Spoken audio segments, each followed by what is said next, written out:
دوستان سلام علیکم. سامسونگ A14 4x64 و 4x28. برادر عزیز شما در یک سوال کنی شما فکرتون دانید در کامنتاری که 4x64 4x28 با چی فرق میکنن؟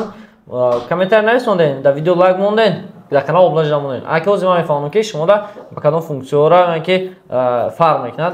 برادر عزیز تلفن ایرگون جهتش فرق نمیکنه. تولک فرق کرد چون در همین میشه که برادر عزیز روی پامیت چون که این 264 گیگابایت در چیزی میبرد. انش باشه مثلا 128 تا 128 گیگابایت در پامیت در مثلا فایل داره میبرد. все دیگه اگه چی فرق نمیکنه. اتک کورکینشون همش یخی میشه. این چطور میبینید؟ همین فونکسیونی که در این تلفن هم هست در این تلفن هم میشه برادر عزیز. این سویت سفید گرفتن شده که شما فرق شود. این 64 تاگش این 128 ایش 13000 روبل 64 تاگش 128 تاگش میشه 14500 روبل. در مغازه مونارک نور در نمیاد همه خیلی میتونید که زکات کردن تو ممکنه.